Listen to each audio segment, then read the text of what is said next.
The emergency meeting at Hartwell Energy Solutions was supposed to be routine final preparations for their global product launch in 90 minutes. Instead, chaos erupted when the central generator died, This is plunging the unacceptable! demonstration grid I into can explain darkness. everything! Senior engineers panicked as the clock ticked toward a disaster that would make or break the company's future. No one dared promise a fix in time for the demonstration. Diana Hartwell, 34, beautiful in the way.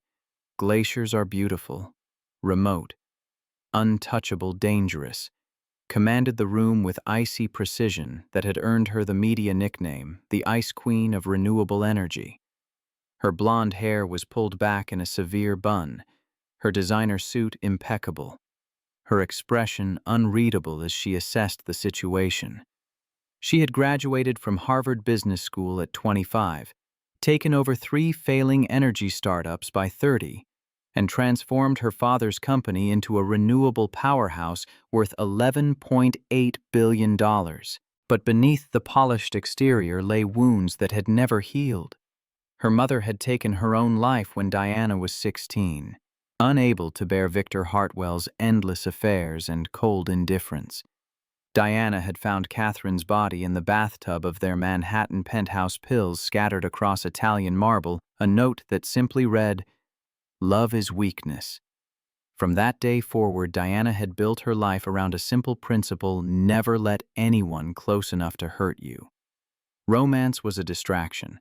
Marriage was a business merger, and people like maintenance workers existed in a different universe, one that barely registered in her consciousness.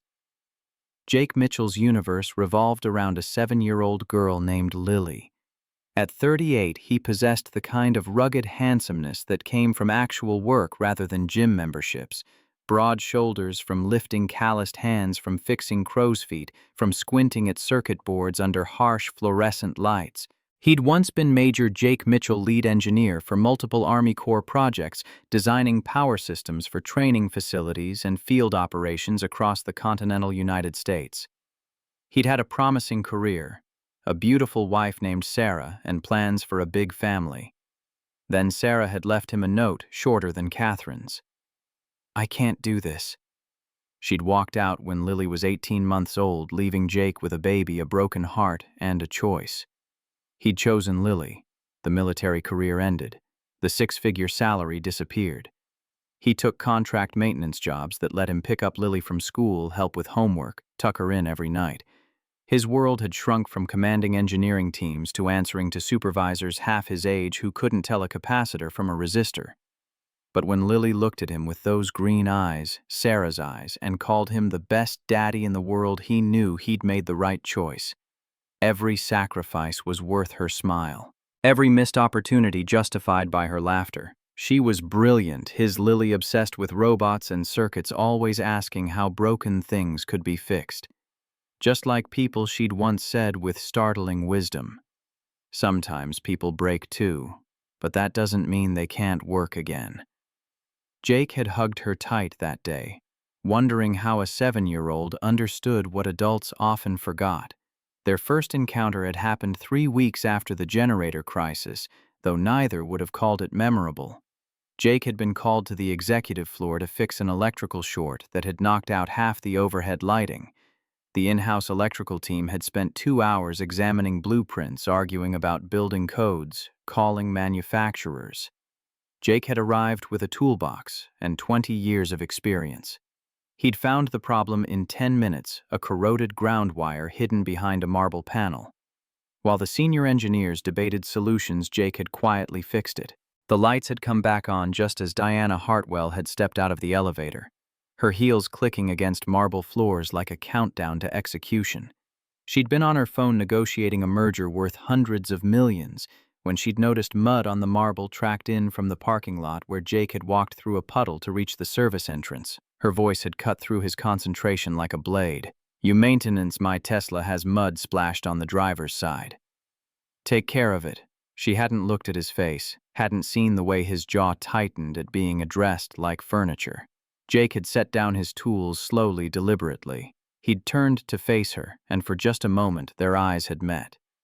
She'd expected defiance, maybe anger, Instead, she'd found something else, a quiet dignity that made her uncomfortable. "I'll clean it with the cleanest hands available."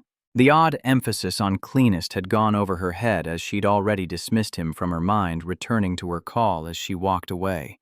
Later, reviewing security footage while investigating a separate issue, she'd seen him in the parking garage.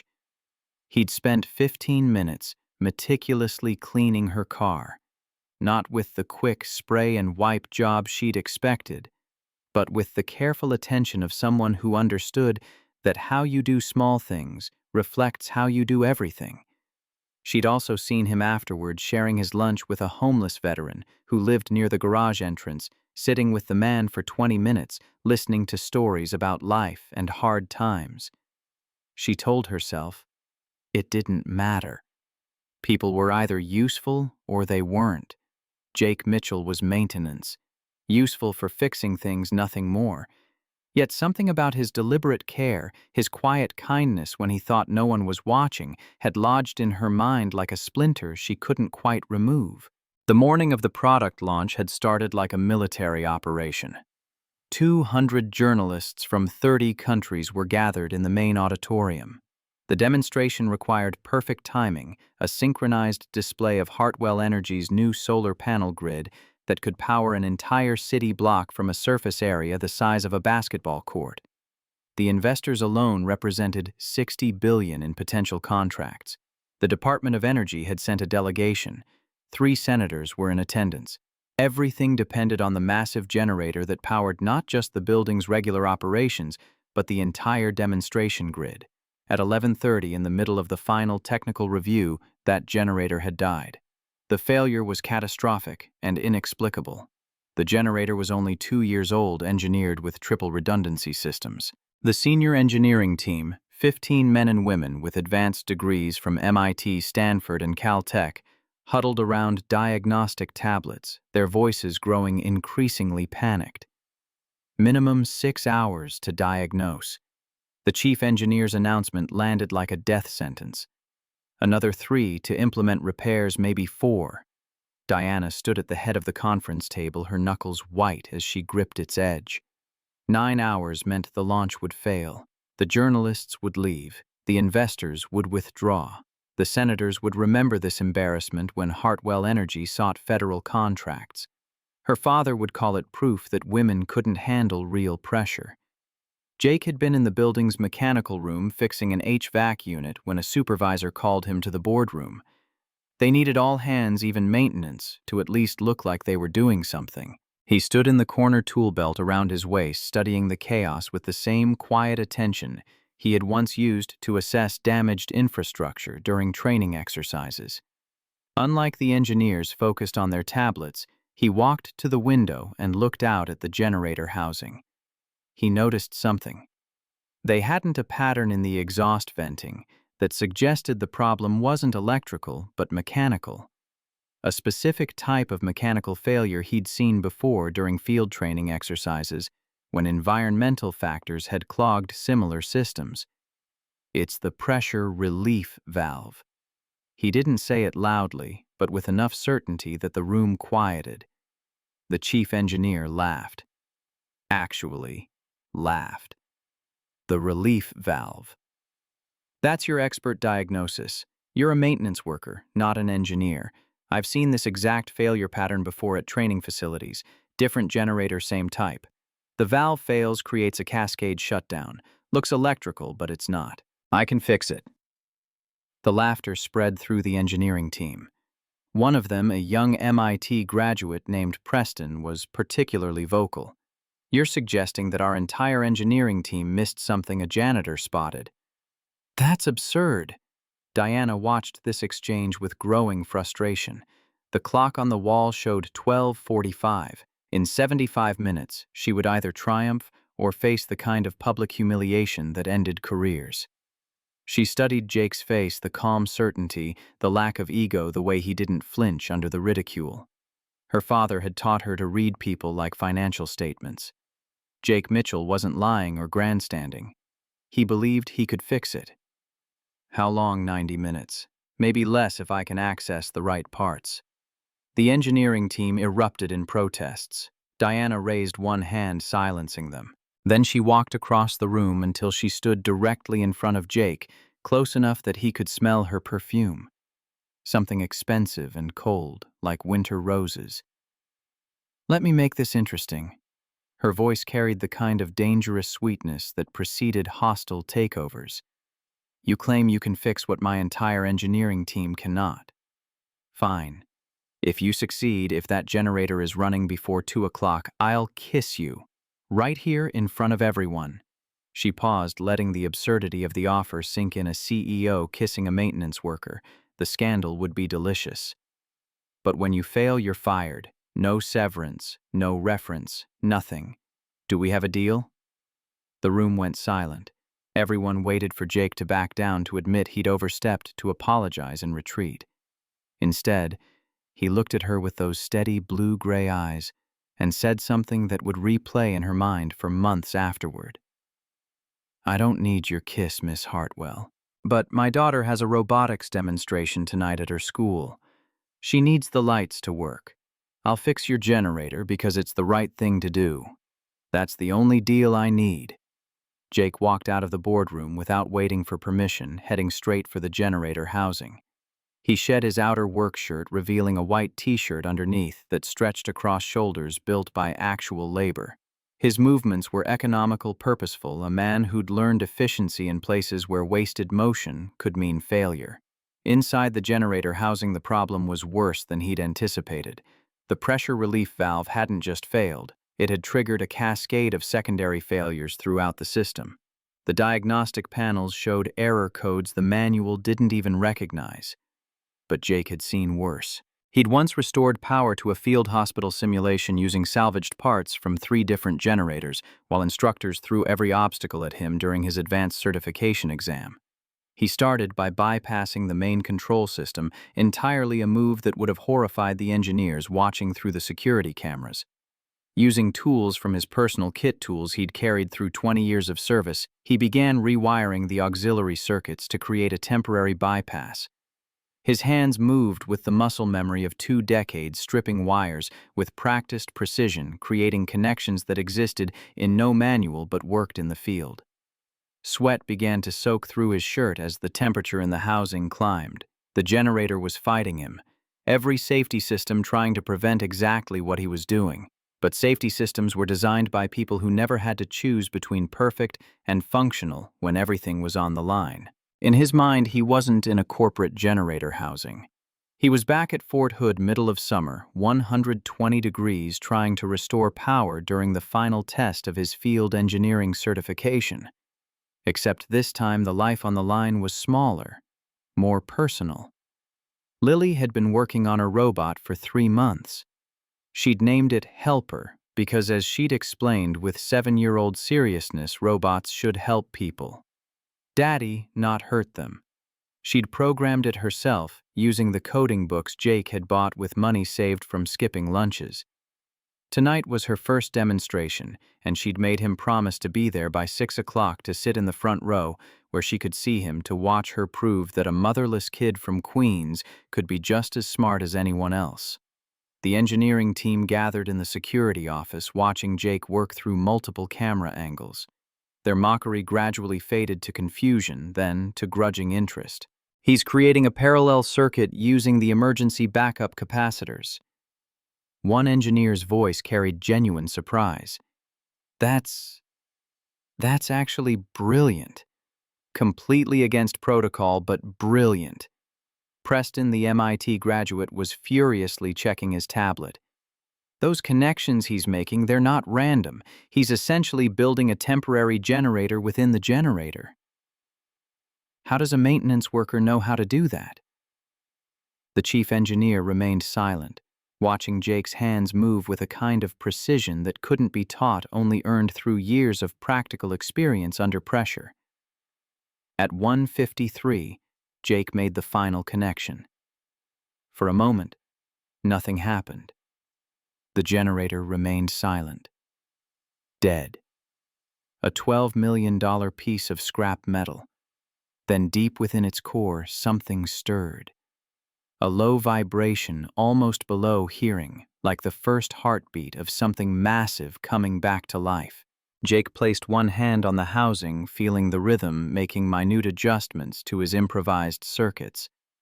The vibration grew stronger, steadier. At 1:57, the generator roared back to life, not with the smooth purr of normal operation, but with the determined growl of a machine forced back from the dead through sheer will. Lights flooded back throughout the building. Computer screens blinked awake. The demonstration grid in the auditorium hummed with power. In the boardroom, the engineering team stood in stunned silence. Someone started clapping slowly at first, then others joined until the entire room echoed with applause. Except for Diana. She stood frozen at the window watching Jake emerge from the generator housing. His white t-shirt was now soaked with sweat and stained with grease. His hands were black with oil. He looked exhausted, depleted like a soldier after a battle. But he didn't look up at the boardroom window. Didn't look for her approval or acknowledgement. He simply pulled out his phone, checked the time, and started walking toward the service exit. "Who is he?" Diana's voice was barely a whisper. Her assistant quickly pulled up Jake's file. "Jake Mitchell, contract maintenance worker, started 9 months ago. Previously," the assistant paused, reading. "Previously Major U.S. Army Corps of Engineers. Numerous commendations, including a Bronze Star, resigned his commission 5 years ago, for personal reasons." Diana read between the lines. Personal reasons in military files usually meant family. She watched Jake disappear into the stairwell, presumably heading to clean up and clock out. An hour ago she'd seen him as barely human, just another replaceable part in the corporate machine. Now, something had shifted, creating an uncomfortable dissonance she couldn't name. The product launch proceeded flawlessly, but Diana found herself distracted, her eyes constantly drifting to the service entrances, looking for someone who had already left. She found Jake in the parking garage loading his tools into a battered Ford F-150 that looked older than some of the interns.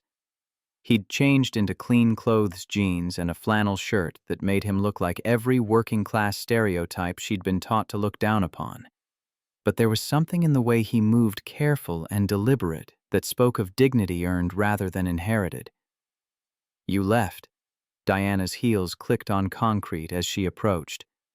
"The launch isn't over. My part was done. Generators fixed. My shift ended at 2 o'clock. The dismissal stung more than it should have. People didn't walk away from Diana Hartwell. They waited for her to dismiss them. About what I said earlier." The words felt awkward in her mouth. "The promise I made." Now he looked at her, and she saw something unexpected in his eyes, not desire or expectation, but a kind of weary amusement. "You mean the kiss? That was for your engineers, wasn't it? To make them feel small, to remind them that even their failures were worth more than my success."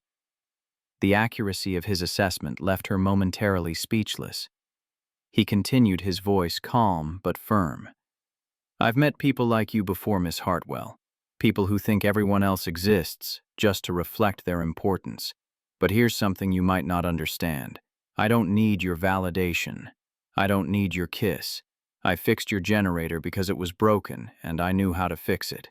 That's all." He started to get into his truck, but something pried curiosity, or perhaps the unfamiliar sting of being dismissed, made her grab his arm. The muscle beneath the flannel was solid real, in a way that nothing in her corporate world ever was. "Wait. You were right about the valve, about the solution, about why I made that offer, but you still surprise me. In my world, nobody turns down an advantage, even a ridiculous one." He looked at where her manicured hand rested on his working-class arm, the contrast sharp as a metaphor. "In my world, advantages aren't given by people like you. They're earned by showing up every day, doing the work, going home to the people who actually matter." The words should have angered her. Instead, she felt something else, a pull, like gravity shifted. Before she could stop herself, she raised up on her toes and pressed her lips to his cheek. Not the theatrical kiss she'd promised, not the power move she'd threatened, but something smaller and more honest. His skin was rough with stubble, warm, real. He smelled like honest work and old spice. Nothing like the calculated cologne of the executives she occasionally dated for appearance's sake. "Thank you," the whisper came unbidden, "for saving the launch." He pulled back, studying her face as if seeing her for the first time. "I didn't do it for you or your launch.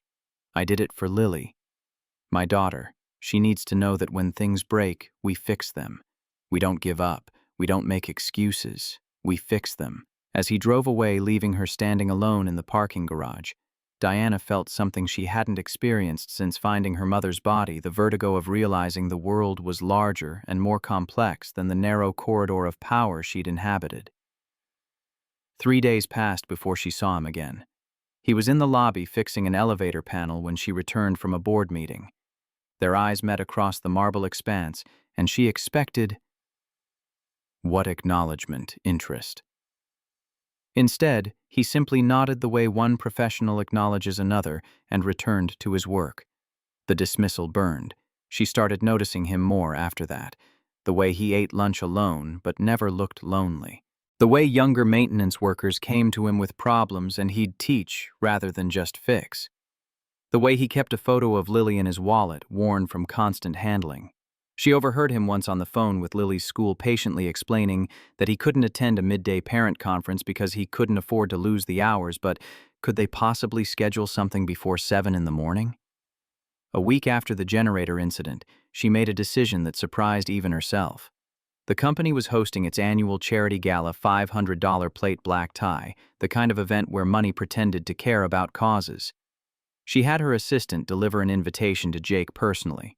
The invitation came back the next day, politely declined with a note. "Thank you for the invitation. Unfortunately, I have a prior commitment. My daughter and I have a standing Friday night date, pizza and a movie. I'm sure you understand." She didn't understand. People killed for invitations to this gala. CEOs of major corporations had called in favors to attend. But for Jake Mitchell, pizza with a 7-year-old mattered more. That Friday night, she found herself driving through Queens past Jake's address from his employee file. She saw them through a pizzeria window, Jake and Lily sharing a pepperoni pizza. The little girl was gesticulating wildly about something, while Jake listened with complete attention. He laughed at something she said, and the transformation was remarkable. The weariness lifted the weight of single parenthood momentarily forgotten. He looked young, happy, free. The next Monday, Diana went to the maintenance office during Jake's lunch break. He was sitting alone at a metal table eating a sandwich that looked homemade, reading what appeared to be a technical manual. "Is this seat taken?" The other maintenance workers froze, watching their CEO in a designer suit, worth more than their monthly salaries, standing in their break room. Jake looked up surprised but not intimidated. "It's a free country." Which wasn't exactly an invitation, but wasn't a rejection either. She sat down, her designer bag looking absurd on the scratched metal table. "I wanted to apologize." Words that had literally never passed her lips in a professional context. For the kiss comment. It was demeaning. "You deserve better." He studied her for a long moment, then nodded, apology accepted. The silence that followed wasn't uncomfortable exactly, but it was full of unspoken questions. Finally, she asked the one that had been bothering her most. "Why didn't you come to the gala? It could have been good for your career." He smiled, but it didn't reach his eyes. "Miss Hartwell, I've had a career. I've had success, a recognition, all of it. None of it meant anything when my daughter woke up crying for a mother who wasn't coming back. The only career I care about now is being Lily's dad." The honesty was brutal in its simplicity. She found herself telling him about her mother, words spilling out that she'd never shared with anyone except therapists bound by confidentiality, about finding the body, about the note, about spending 18 years proving that love was indeed weakness. Jake listened without judgment, without the fake sympathy she'd encountered from others who'd learned her story. When she finished, he said simply, "That must have been hell. But you're wrong about one thing. Love isn't weakness. Love is the only thing that makes us strong enough to survive the worst life throws at us. That conversation changed something between them. Not friendship exactly, not romance, but a recognition of shared damage and different responses to it. She started finding excuses to be in parts of the building where he worked. He started looking less surprised when she appeared. They talked about Lily's school projects, about energy policy, about everything except the growing tension between them. Jessica Lane, Diana's CFO and oldest friend from Harvard, was the first to notice. "You're different lately. Less glacial. Is there someone new?" Diana denied it automatically, but Jessica wasn't fooled. "Diana, I've known you since we were undergrads. You've scheduled bathroom breaks for the last decade. Now you're suddenly taking unplanned walks through maintenance areas. Either you've developed an interest in HVAC systems, or there's a man. He's a maintenance worker." Diana's admission felt like a confession, a former Army major with a Bronze Star. "He has a 7-year-old daughter who builds robots." Jessica's eyebrows rose. "And Victor doesn't know. My father would have an aneurysm, which means this is serious." Jessica's tone was thoughtful. "You've never cared what Victor thought about the men you dated before. I'm not dating him, we just talk." Jessica's knowing smile said everything words couldn't. The crisis came 3 weeks later. Victor Sterling made one of his rare appearances at the office, ostensibly to review quarterly reports, but really to remind everyone who truly owned the company. He noticed Diana in the lobby talking to Jake about Lily's upcoming science fair project. The conversation was innocent, professional even, but Victor saw something in his daughter's face that triggered every alarm in his controlling mind. He waited until Jake left, then pulled Diana into his office. "What are you doing?" His voice carried the quiet menace that had intimidated boardrooms for 40 years. "That maintenance worker. I've seen how you look at him." Diana straightened the childhood instinct to obey warring with adult indignation. "I don't know what you're implying, but Jake Mitchell is an employee, nothing more." Victor laughed, cold and knowing. "Don't insult my intelligence. I've seen that look before. Your mother had it once before she learned what the world was really like. That man is beneath you, Diana. Literally and figuratively. End it now, whatever it is, before you embarrass yourself and this company." The worst part was that he was right about the look. She did look at Jake differently. She looked for him in crowds. She thought about him at night in her empty penthouse. She wondered what it would be like to be loved by someone who'd choose pizza with his daughter over networking with billionaires. But Victor Hartwell's daughter didn't get to want those things. "There's nothing to end." Her voice was steady despite the tremor in her chest. "Jake Mitchell is maintenance. I'm CEO. We exist in different worlds. But worlds have a way of colliding." The next evening, Diana stayed late trying to lose herself in spreadsheets and projections. The building was nearly empty when she heard it, a child crying. She followed the sound to the maintenance office, where she found Lily curled up on the break room couch, tears streaming down her face. Jake was kneeling beside her, his face etched with worry. "Hey." Diana's voice was soft, not wanting to intrude but unable to walk away.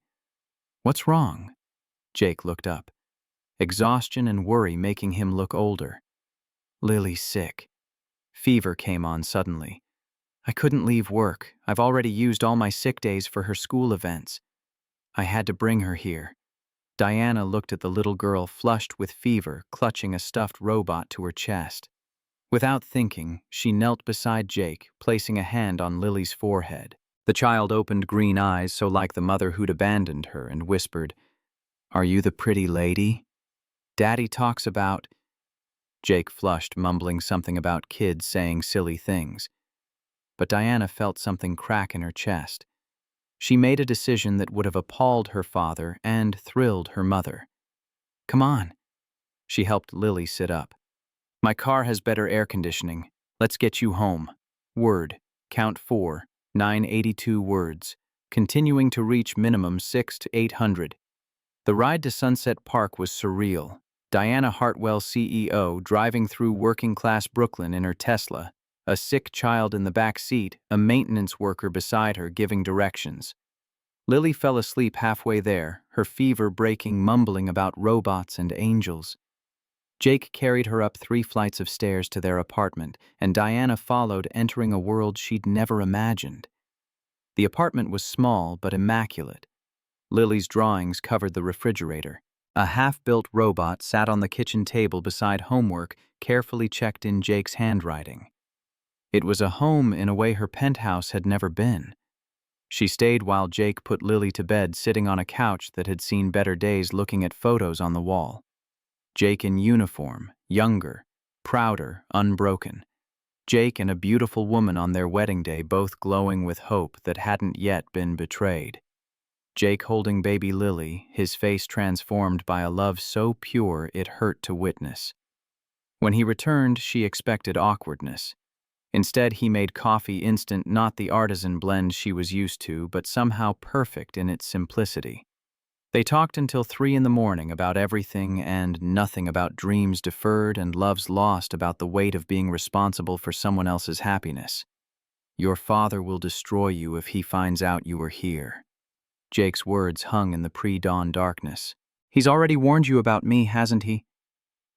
She nodded, too tired to lie. "He says you're beneath me, that people like us don't mix with people like you." Jake smiled sadly.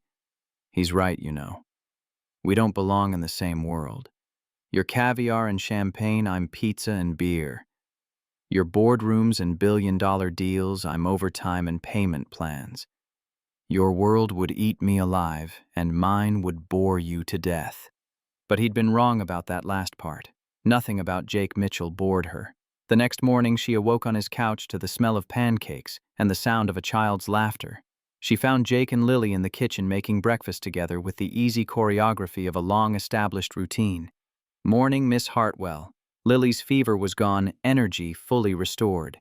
"Daddy makes pancakes shaped like what you're learning in school. Today is the solar system. See?" She proudly held up a plate with misshapen planetary pancakes. "Diana." The correction was gentle. "You can call me Diana. Are you Daddy's girlfriend now?" The directness only children possess. Jake nearly dropped the spatula. "Lily, that's not—" "It's okay," Diana interrupted. "I'm your dad's friend, Lily. We work together." The little girl studied her with shrewd eyes that missed nothing. "But you want to be his girlfriend. I can tell." Diana felt heat rise to her cheeks for the first time since high school. Jake quickly diverted the conversation, but the moment lingered between them, an unspoken question neither was ready to answer. Jessica called just as Diana was helping clean up breakfast dishes, another first in a morning of firsts. "Where are you?" Jessica's demand was sharp. "You missed the 7 a.m. call with the London office. Victor is looking for you, and he's not happy." Reality crashed back. Morgan made hasty goodbyes, promising Lily she'd see her science project soon. At the door, she paused suddenly, uncertain. Jake stood too close, and not close enough. "Thank you for letting me stay. For the coffee and pancakes, and even now. You helped Lily. I fed you breakfast. No debts between us." But they both knew it wasn't that simple anymore. The next week passed in a blur of damage control. Diana invented a plausible excuse for missing the London call, avoided her father, and found herself creating reasons to visit different parts of the building where maintenance might be working. Jake maintained a professional distance at work, but she caught him watching her when he thought she wasn't looking.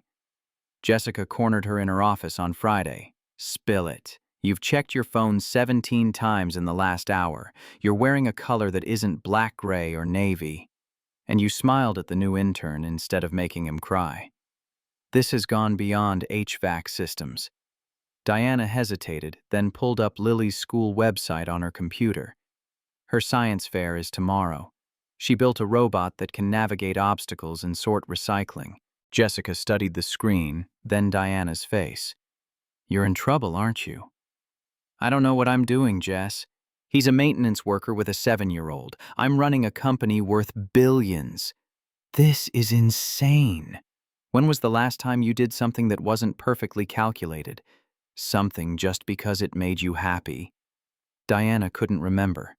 That realization terrified her more than her father's disapproval. Saturday morning found her parked outside Lily's elementary school, debating whether to go inside. Families streamed past her car. Normal, happy families with matched sets of parents wearing weekend casual clothes instead of power suits. She didn't belong here. She should leave. Then she saw them. Jake in jeans and a worn leather jacket, Lily bouncing beside him, clutching a robot made from recycled parts and boundless imagination. Before she could change her mind, Diana got out of the car. She'd bought new clothes for the occasion, jeans and a sweater that had never seen the inside of a boardroom. Jake did a double-take when he spotted her, his surprise morphing into something warmer. "You came." "I said I would." Lily squealed and launched herself at Diana. "You're here." You can see Helper 2.0. He's way better than the first one. He doesn't just avoid obstacles, he helps clear them away just like people should. When something's in your way, you don't just go around it. Sometimes you need to move it so other people can get through too. The gymnasium buzzed with activity children explaining projects to judges, parents snapping photos, teachers herding excited students. Diana felt conspicuously out of place until Lily grabbed her hand and pulled her toward her display table. For the next hour, she was simply Morgan, assistant to a brilliant 7-year-old, holding flashlights, fetching batteries, and fielding questions from curious onlookers while Jake chatted with other parents. One mother squinted at Diana suspiciously. "Are you Lily's mom?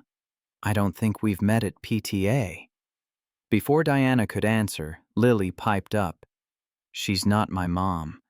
My mom left when I was a baby. She's Daddy's special friend from work. She fixed my fever and knows about robots and business. She's teaching me how money works so I can sell my invention someday." The mother's eyebrows shot up. Diana felt her professional mask slipping back into place, ready for judgment. But Jake appeared at her side, his hand settling lightly at the small of her back. "Diana's been kind enough to take an interest in Lily's education. We're lucky to have her support." The warmth of his hand seeped through her sweater, anchoring her in a moment that should have been uncomfortable but somehow wasn't. The other mother nodded and moved on, but Diana remained hyper-aware of Jake's touch, of the easy way he'd included her in his life. When Lily won second place, her joy was incandescent. Jake lifted her onto his shoulders, and Diana snapped a photo with her phone, a moment of pure happiness she wanted to preserve. For just a moment, standing there watching them, Diana saw what family could look like when it wasn't poisoned by power and betrayal. The reality check came in the form of Victor Hartwell waiting in her apartment when she returned Sunday evening. He'd let himself in. Of course, he had a key. He owned the building. "Enjoying your weekend activities." He held up photos taken by a private investigator. A science fair in Queens. Really, Diana. She wanted to rage, to fight, to defend herself. Instead, she felt tired, the kind of exhaustion that came from carrying someone else's expectations for 34 years. "What are you so afraid of? That I'll be happy, that I'll choose something other than this cold, empty success you've built, I'm afraid." Victor's honesty was devastating. That you'll end up like your mother, destroyed by believing someone beneath you could love you for yourself rather than your money. That maintenance worker doesn't see Diana. He sees Hartwell energy, sees opportunity, sees a meal ticket for him and his daughter. The words hit their mark because they echoed her own fears. How could Jake Mitchell love someone who had treated him like furniture, who'd offered to kiss him as an insult, who represented everything he'd walked away from? "You're right." The words were ash in her mouth. It was a mistake. It won't happen again. But promises made in penthouses didn't hold in the real world, and hearts weren't as obedient as spreadsheets. The following week unfolded like a slow-motion car crash. Diana avoided Jake with the precision she usually reserved for hostile takeover negotiations. Different elevators altered schedules, routes through the building that guaranteed they'd never accidentally cross paths. Professional courtesy replaced whatever warmth had existed between them, a glacial politeness that hurt more than anger would have. Jake knew something had shifted. The knowledge sat in his chest like a stone, but he understood the language of withdrawal. He'd learned it from Sarah, that particular dialect of goodbye spoken through absence rather than words. He didn't push, didn't ask, didn't corner Diana in hallways demanding explanations. Some distances were meant to be respected, even when they carved you hollow. Wednesday afternoon, the office receptionist patched through a call to Jake during his lunch break. Her voice carried that particular tone of someone handling something outside normal protocol. "It's your daughter. She says it's an emergency." His heart seized that immediate parent terror that makes the world narrow to a single point. He grabbed the phone. Daddy Lily's voice was small, coming from Mrs. Chen's landline in the neighboring apartment. "Can Miss Diana come to my birthday party on Saturday? I made her an invitation. Mrs. Chen is mailing it to her work." The relief that she wasn't hurt immediately gave way to a different kind of pain. "Baby Miss Diana is very busy with work. I don't think..." But she promised. At the science fair, she said she wanted to see my new robot designs. The faith in Lily's voice, that absolute 7-year-old certainty that adults kept their promises, made Jake want to punch something. "We'll have a great party, sweetheart. Just you and me and your friends from school. It'll be perfect." But after he hung up, he sat staring at his half-eaten sandwich appetite. Lily had already lost one mother. Now she was losing this almost mother she'd barely begun to imagine, and she didn't even understand why. Diana's assistant intercepted the invitation before it reached her desk, a construction paper masterpiece with crayon drawings of Diana and Jake and Lily holding hands under a rainbow. "Please come to my 8th birthday, love, Lily." The assistant, following some instinct about the CEO's recent mood shifts, brought it directly to Diana's office, instead of processing it through normal channels. Diana stared at the drawing for 10 minutes. The figures were crude stick people with triangle dresses and circle heads, but Lily had drawn Diana taller than Jake had given her yellow hair, and a smile had placed her directly in the family unit as if she belonged there. She dictated a response through her assistant, couldn't bring herself to write it personally. "Please convey my regrets to Lily. A prior commitment prevents attendance." Enclosed is a gift certificate to the Robotics Learning Center. Professional, distant, kind in the way corporations are kind with money instead of presents. Jake received the message that evening while helping Lily with homework. He read it twice, then had to explain to his daughter why the woman who'd drunk instant coffee in their kitchen at 3 a.m. wouldn't be coming to her birthday party. "Did I do something wrong?" Lily's eyes were too bright, fighting tears. "Doesn't she like us anymore? Miss Diana likes us very much." The lie tasted like copper. "She's just very busy running her company. Important people have lots of responsibilities." More important than birthdays, Jake pulled her into his lap, breathing in the strawberry shampoo smell of her hair. "Sometimes grown-ups have to make hard choices, baby. It doesn't mean they don't care." But even as he said it, he wondered. Maybe Victor Hartwell had been right after all. Maybe Diana had been slumming, playing at normal life like it was a vacation from her real existence. Maybe the cold queen had simply tired of pretending. Diana stood outside Jake's office Thursday afternoon, hidden around a corner, listening to him on the phone with Lily. His voice was patient, warm, weaving elaborate explanations about how special people were sometimes too special to share, how birthdays would still be magical, how Daddy's love was bigger than any party guest list. The guilt crushed her ribs like a vice. She wanted to walk in to tell him about Victor's threats, about her own cowardice, about how she was choosing safety over courage because it was the only choice she knew how to make. Instead, she turned and walked back to her office, heels clicking against marble like the ticking of a bomb. Jessica found her there an hour later, staring at spreadsheets without seeing them. "You're making yourself miserable. And from what I hear from the maintenance department gossip chain, he's not doing much better." "Victor is right." Diana's voice was flat, defeated. "We're from different worlds. Your father is afraid of one thing, that you'll discover happiness doesn't come from the Hartwell name or bank account. That terrifies him because it's exactly what your mother realized too late." Jessica settled into the chair across from Diana's desk, the posture of someone prepared for a long conversation. "Catherine didn't die because she loved Victor. She died because she loved someone who couldn't love her back the same way. Jake Mitchell is nothing like your father. What if I hurt him?" The question came out small, younger than 34. "What if I hurt Lily? What if I'm as incapable of love as Victor is? Then you would have walked away after the generator crisis and never looked back. Jessica's logic was merciless in its kindness, but you didn't. You went to a science fair, you held a feverish child. You stayed up until 3 a.m. drinking coffee that probably tasted like motor oil because it meant being near him. That's not incapacity, that's terror. Saturday arrived with the cruel indifference of all significant days. Lily's birthday party was set up in a Sunset Park playground picnic tables, covered with robot-themed decoration stations where kids could build their own simple circuits, solar-powered pinwheels spinning in the afternoon breeze. 12 children from Lily's class arrived in clusters, parents hovering at the periphery with the cautious friendliness of people who don't quite know each other. Jake helped kids solder connections, explained gear ratios in terms they could understand, kept one eye constantly on the street. Waiting, even though he'd told himself he wasn't. Lily's excitement dimmed incrementally as 3 o'clock became 3:15, then 3:30. She kept glancing toward the parking area, her smile growing more forced with each disappointed scan. She's not coming, is she? Daddy. Jake knelt beside his daughter, hating the resignation in her voice. She might be stuck at work, baby. Important meetings don't always end on time.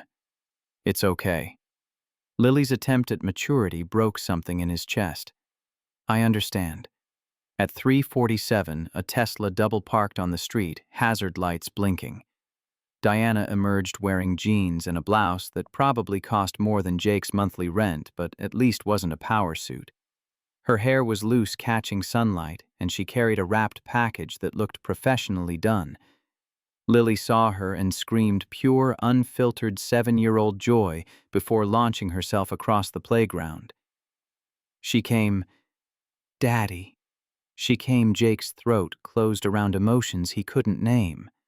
Diana caught Lily's hug, stumbling slightly, laughing in a way he'd never heard her laugh before, open, unguarded, real. I'm sorry I'm late, sweetheart. I got stuck at work, but I wouldn't miss your birthday for anything. Diana's eyes found Jake's over Lily's head. Something passed between them, an apology or a promise, or maybe both. He nodded once, unable to trust his voice. The next 2 hours existed in a strange bubble separate from reality. Diana helped kids assemble circuits sat cross-legged on concrete, explaining how solar cells worked in terms that made complicated concepts sound like adventures. She laughed when a boy accidentally shorted his battery pack in a shower of sparks.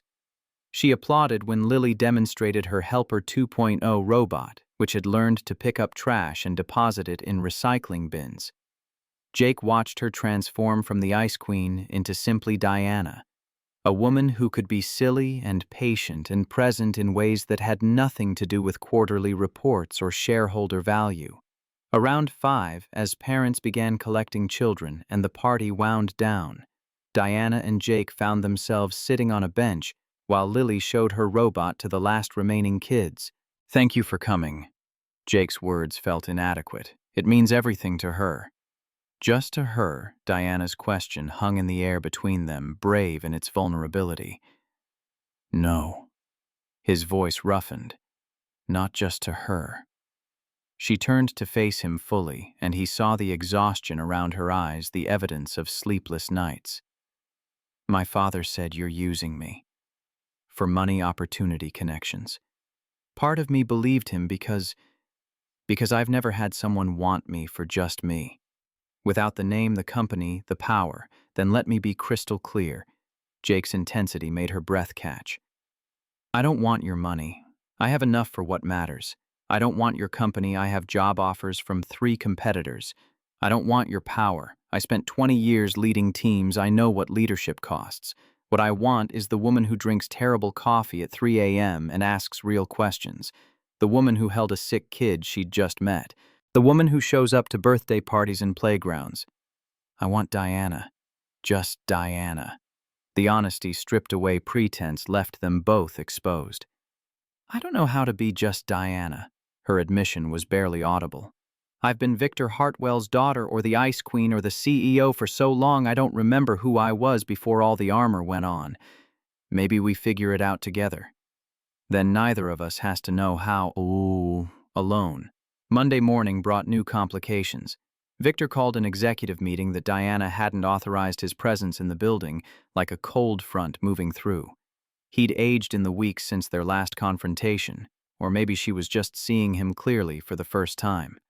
The man who'd built an empire looked diminished somehow, his control slipping in ways that made him more dangerous, not less.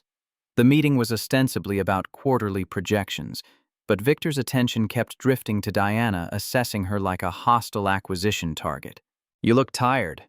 His observation sounded like concern but landed as accusation. "Perhaps you're overextending yourself with extracurricular activities." The room went silent. Every executive suddenly found their notes fascinating.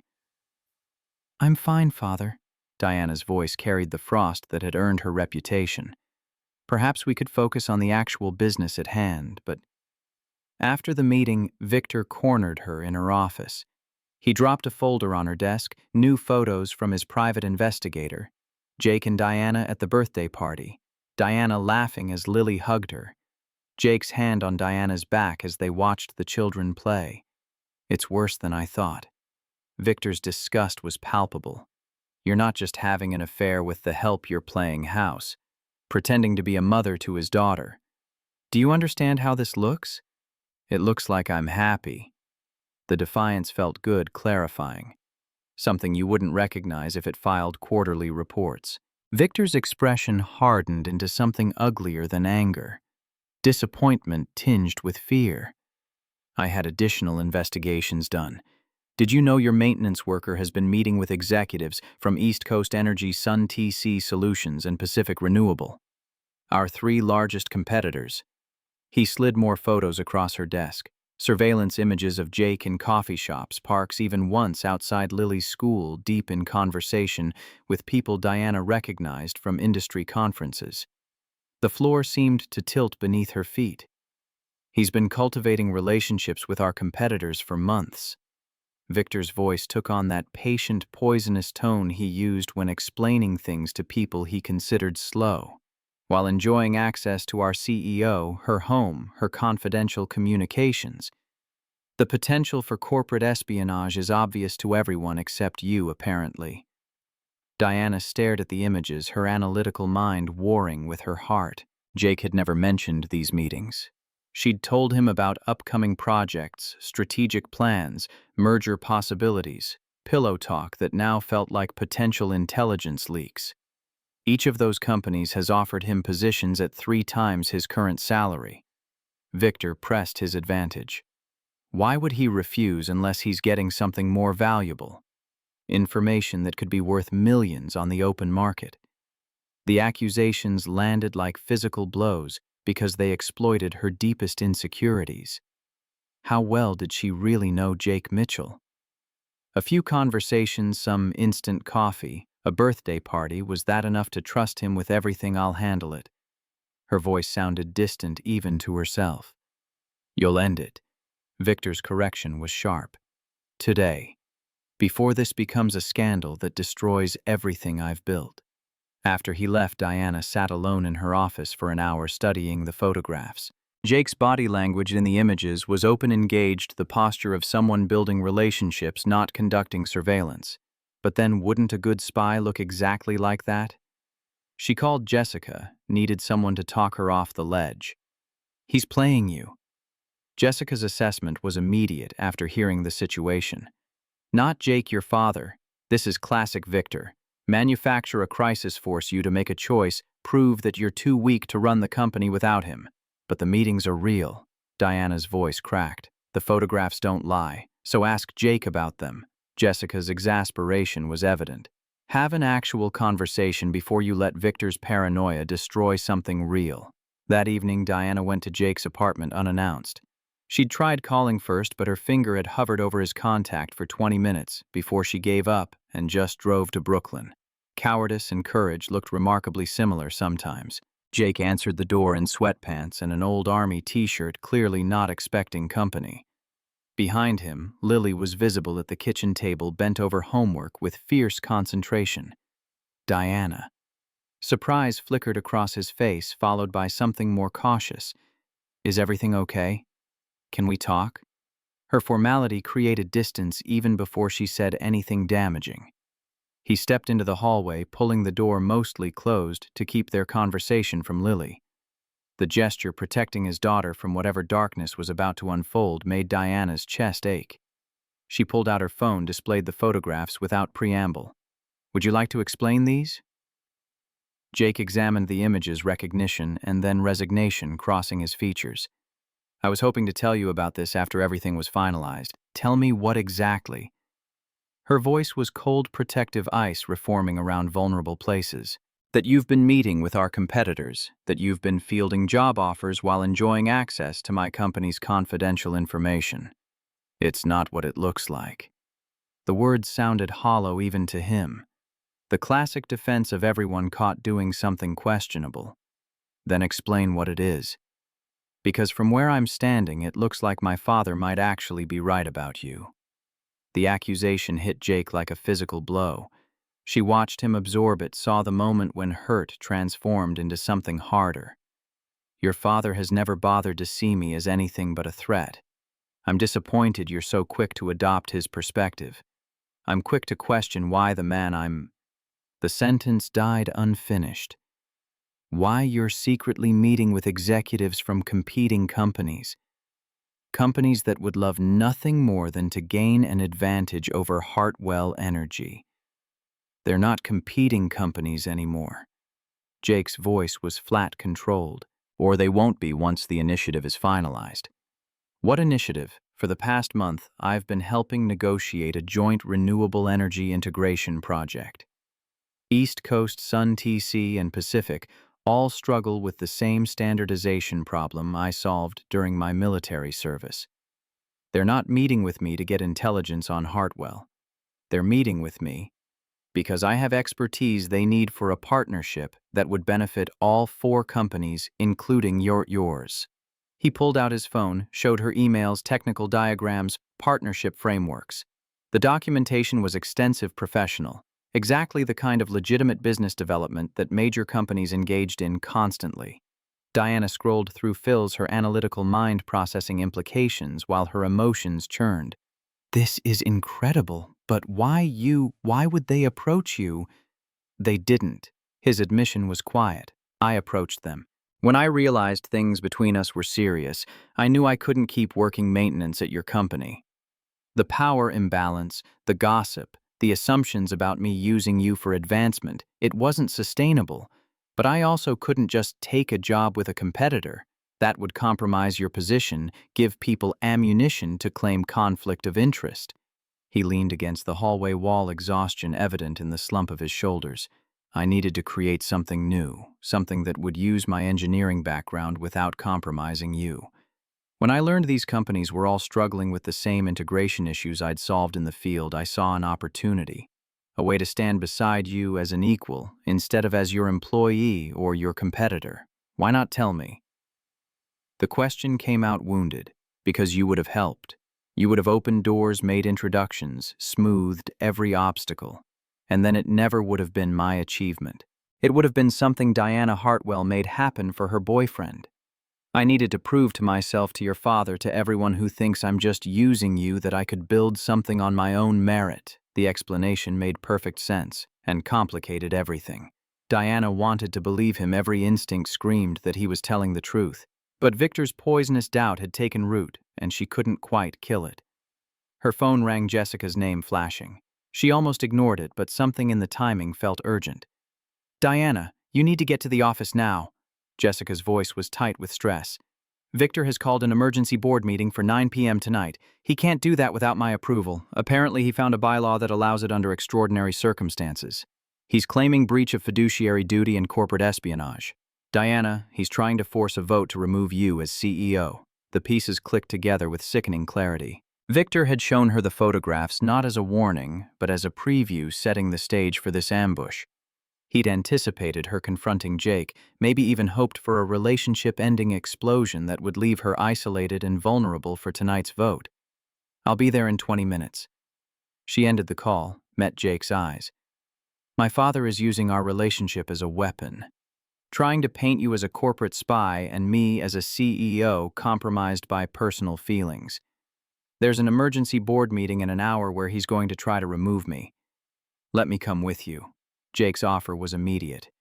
I can explain the initiative, show them, the documentation prove there's no espionage. No. Diana's refusal was sharp, certain. That's exactly what he wants to make this about you, to force the board to choose between protecting the company and tolerating their CEO's inappropriate relationship. I need to handle this alone on my terms. She turned to leave, then paused. I believe you.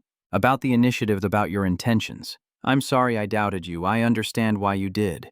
His forgiveness was too easy, made her feel worse somehow. Go protect your company. The Hartwell Energy headquarters loomed against the night sky windows, illuminated on the 40th floor where the boardroom occupied premium real estate.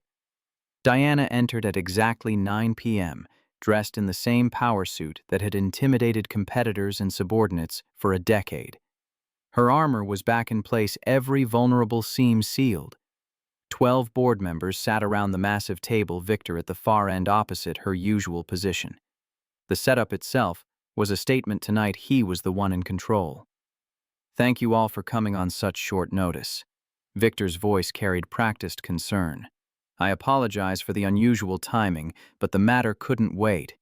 Perhaps you could explain why this matter required an emergency meeting without the CEO's knowledge or consent. Diana's tone achieved the perfect balance of professional concern and subtle rebuke. Victor distributed folders to each board member, his movements deliberate. Evidence has come to light of serious security breaches at Hartwell Energy, breaches that can be traced directly to Alexander Mitchell, a maintenance employee with whom our CEO has been having a personal relationship. The board members opened their folders, the same photographs Victor had shown Diana supplemented with additional documentation. Security logs showing Jake's facility access, records of his military background and engineering expertise. Personnel files carefully curated to suggest both capability and opportunity for espionage. Mr. Mitchell has been meeting secretly with executives from our primary competitors. Victor's voice carried the weight of a prosecutor delivering damning evidence. Meanwhile, he maintains intimate access to our CEO, her home, her confidential communications, her strategic planning sessions. The potential for corporate espionage is clear and present. Several board members shifted uncomfortably. Office relationships weren't unusual, but the power differential combined with competitor meetings created optics that couldn't be ignored. More concerning, Victor pressed his advantage. When presented with this evidence earlier today, Miss Hartwell failed to take appropriate action. Her judgment has been compromised by personal feelings, placing the company at significant risk. He looked around the table, expression grave. It is therefore my recommendation as founder and chairman emeritus that the board vote to temporarily relieve Diana Hartwell of her duties as CEO until a full investigation can be conducted. The room fell silent. All eyes turned to Diana, who remained standing at her end of the table, perfectly composed. She allowed the silence to stretch, understanding its power, letting Victor's accusations hang in the air until they began to feel heavy, overreached. When she finally spoke, her voice was calm and assured. 15 years ago, Victor Hartwell taught me an important lesson about leadership. He said, when someone attacks you directly, they're usually hiding something they don't want you to see.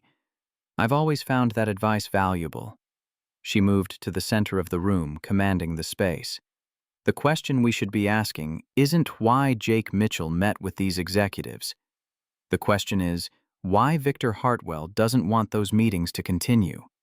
Diana distributed her own folders, materials compiled during the frantic car ride from Brooklyn, working from documentation Jake had shown her earlier. What you're holding is the preliminary framework for the Integrated Renewable Initiative, a groundbreaking partnership that would standardize renewable energy systems across multiple platforms. A partnership that would secure Hartwell Energy's position as the industry leader for decades to come. Board members flipped through materials with growing interest. The technical specifications were solid, the market analysis compelling, the potential revenue projections staggering. Jake Mitchell, with his unique background in military energy systems, recognized the potential for this integration before anyone else. He approached these companies not as a spy, but as an architect of cooperation, as someone building something that would benefit all parties, including Hartwell Energy. She turned to face Victor directly.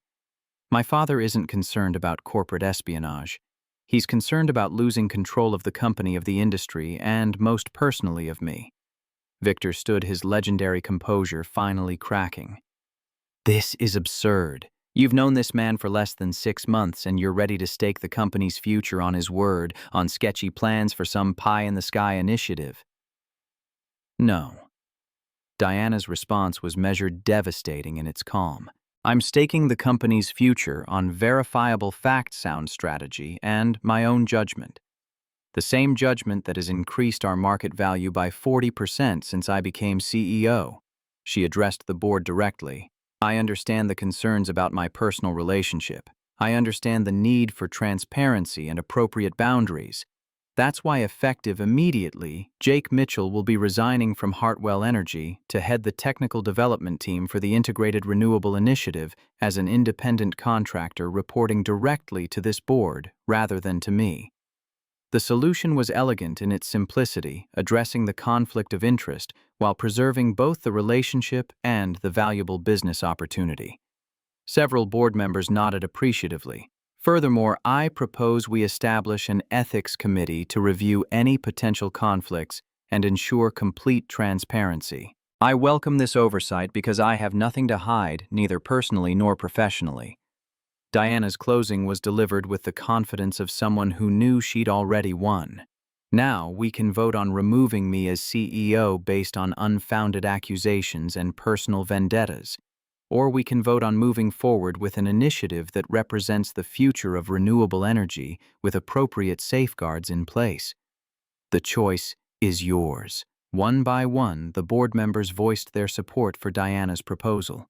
Even Victor's most loyal allies could recognize the business opportunity the initiative represented, could see that Diana had outmaneuvered her father using his own tactics. The final tally was 10-2, with only Victor and his oldest board ally dissenting. Diana maintained her position as CEO. As the meeting adjourned, Victor remained seated while others filed out, offering Diana congratulations and expressions of continued confidence. When they were finally alone, father and daughter regarded each other across the emptying boardroom. You won this round. Victor's acknowledgement carried no warmth. But ask yourself something, Diana. If he truly loves you for yourself, why is he so eager to build his own career in your industry? Why not choose something completely separate, where there could never be questions of conflicts or divided loyalties?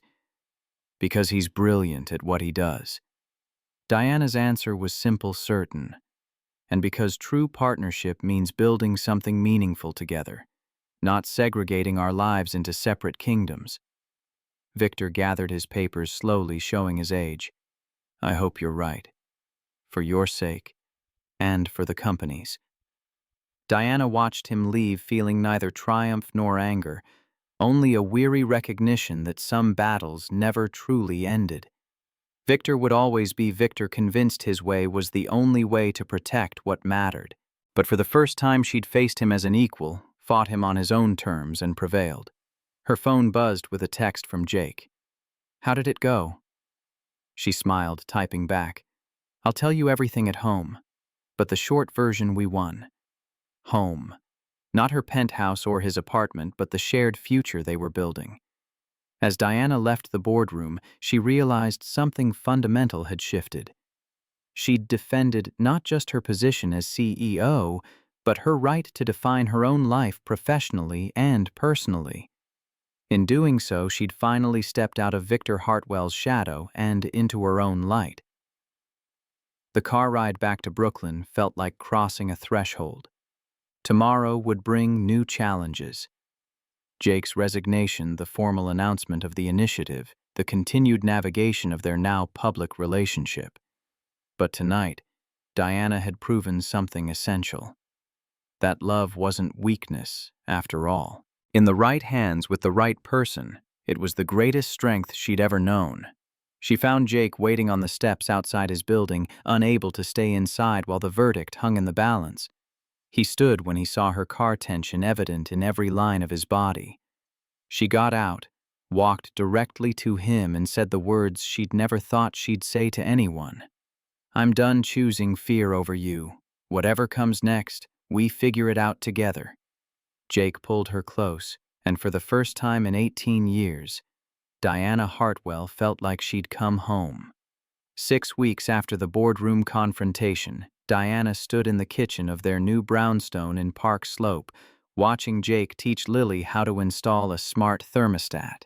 The house still smelled of fresh paint and possibility 4 bedrooms, a backyard with actual grass, a basement workshop where Jake could prototype designs for the initiative. They'd closed on it 3 days ago, split the down payment in a way that preserved Jake's pride while acknowledging Diana's significantly larger income. Moving boxes formed towers in every room, but Lily had already claimed the 3rd-floor bedroom with bay windows overlooking the street. She'd spent the previous evening covering one wall with robot drawings, each one more elaborate than the last. The thermostat discussion had devolved into a debate about artificial intelligence ethics, Lily arguing that smart homes should ask permission before adjusting temperatures, Jake explaining the difference between automation and sentience. Diana listened from the doorway coffee mug, warming her hands, thinking about how normal this felt. How right. Her phone buzzed with an email notification. The Integrated Renewable Initiative's first progress report. Jake's team had completed the prototype standardization framework ahead of schedule. 4 companies that had spent decades competing were now collaborating on something that could reshape the entire industry. Jake had built that on his own merit with his own expertise. Victor hadn't attended the last 2 board meetings. He'd sent his votes via proxy, maintained his 40% stake, but withdrawn from active interference. Diana suspected he was regrouping, planning his next move, but for now, there was peace. Jessica called as Diana was unpacking kitchen boxes, trying to find the coffee maker in the chaos. "How's domestic bliss?"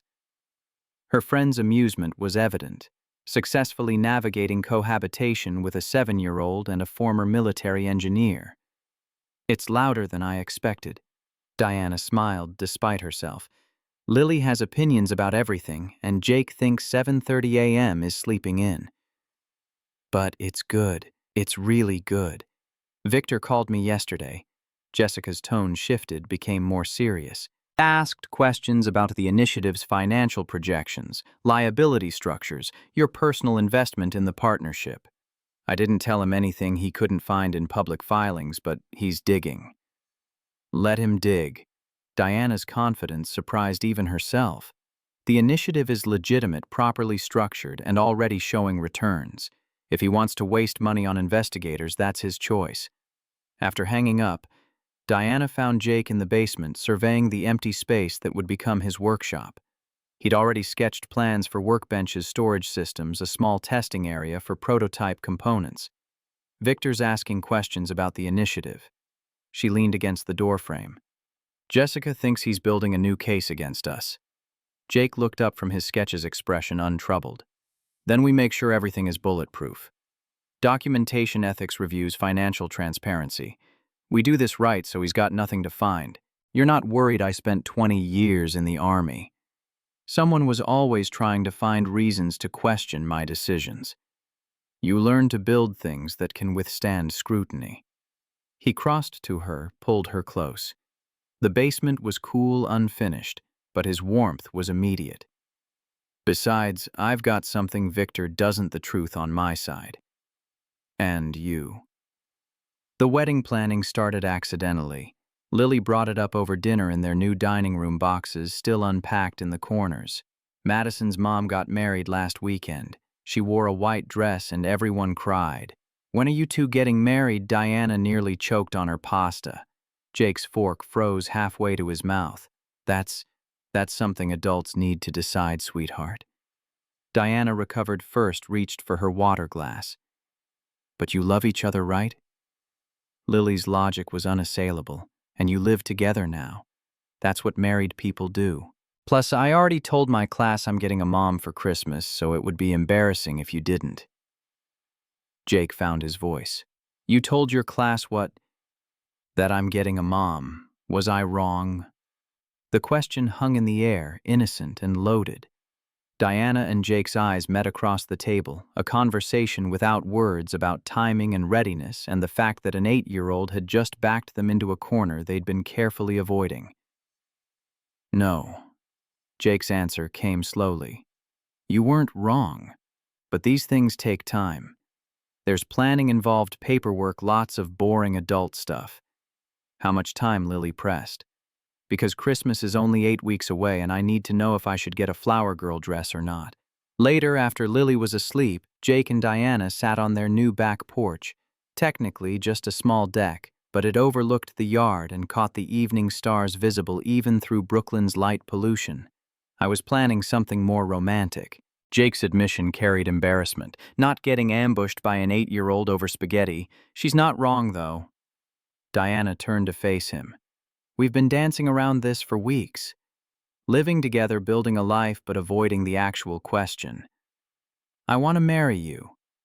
Jake's directness cut through any remaining ambiguity. I want Lily to have the mom she's chosen, want you to be part of this family, officially, legally, permanently. But I also want to do it right. Not because we got cornered by a third grader, but because we're ready. What if we're both ready and, just scared, Diana's vulnerability was still new, still felt risky? What if we're waiting for some perfect moment that doesn't exist? Jake stood, pulled her up with him, took both her hands. Then let's stop waiting. Marry me, Diana Hartwell, not because Lily wants a flower girl dress, not because it makes legal sense, not because of any practical reason. Marry me because when I wake up, I want you there. When things break, I want us to fix them together. When life gets hard, and it will, I want you beside me. The proposal wasn't what Diana had imagined in the few times she'd let herself imagine such things. No ring yet, no elaborate setup, just honest words on a half-finished deck in Brooklyn. But it was perfect in its imperfection, real in a way nothing in her carefully constructed life had ever been. Yes, the word came easier than she'd expected. Yes, I'll marry you. They decided on October, 8 weeks away, just enough time for basic planning, but not so long that the momentum could falter.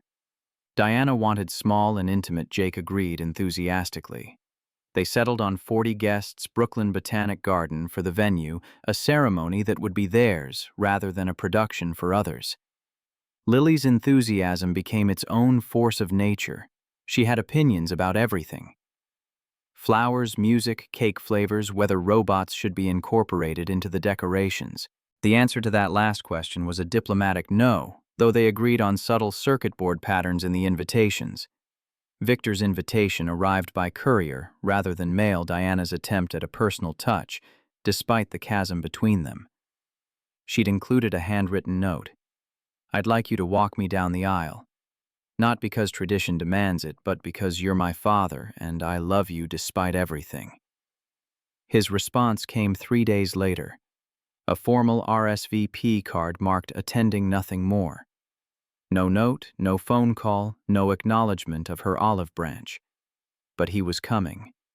And for now, that was enough. The complications started 5 weeks before the wedding. Diana was in her office reviewing seating charts when her assistant buzzed through. There's a woman here to see Mr. Mitchell. She doesn't have an appointment, but she says she's his ex-wife. Diana's blood went cold. Send her up. Sarah Mitchell looked nothing like Diana had imagined, though she'd spent more time than she'd admit imagining Jake's ex-wife. Petite, where Diana was tall, dark-haired instead of blonde, with the kind of delicate features that photographs well but in person seemed almost fragile.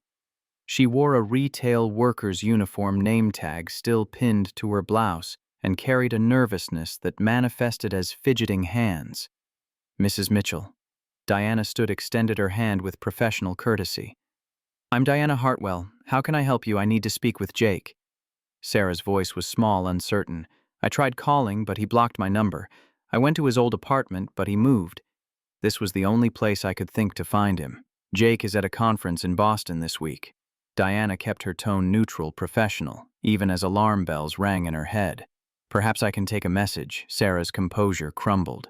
Tears spilled down her cheeks with startling suddenness. I made a mistake. Leaving him. Leaving Lily. I was sick postpartum depression, but I didn't understand that then. I just knew I couldn't cope, couldn't be what they needed, so I ran. I'm sorry you went through that. Diana's sympathy was genuine despite her guard. But Lily is 8 now. You've been gone for almost 7 years. I got help.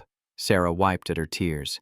Therapy, medication, I'm stable now. I work at Target, have my own apartment, I've rebuilt my life, and I want a chance to know my daughter, to be her mother again. The word mother landed like a physical blow. Diana had been carefully not claiming that title even as she lived it, helping with homework, attending school events, tucking Lily in at night. Mother was a word that belonged to someone else, even if that someone had abandoned her claim to it. That's something you'll need to discuss with Jake. Diana's professional mask was firmly in place. I can give you his lawyer's contact information. Custody matters should go through proper legal channels. Sarah's expression shifted, desperation edging towards something harder. I have rights, legal rights as Lily's biological mother. I didn't terminate my parental rights, just gave Jake primary custody. I can petition for visitation for joint custody even. Then do that. Diana stood, signaling the conversation's end. Through your lawyer, through the courts. But know that Lily doesn't remember you. She's built a life, has stability, has a family that loves her. Whatever you're hoping to reclaim, you need to consider what's best for her, not what makes you feel less guilty. After Sarah left, Diana sat at her desk for 20 minutes, staring at her phone. She should call Jake immediately, warn him, but he was presenting at the conference, and this news would derail him completely. Better to wait until evening, deliver it when he could process without professional consequences. The waiting felt like swallowing stones. Jake's reaction that evening was controlled fury, the kind of anger that comes from helplessness rather than surprise.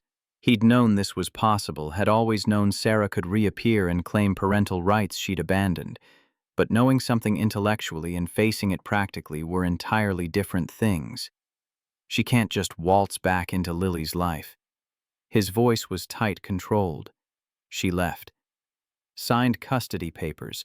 Never sent a birthday card, a Christmas present, a goddamn text message in 7 years. But she didn't terminate rights. Diana had spent the afternoon consulting with Hartwell Energy's legal team, getting educated on New York family law.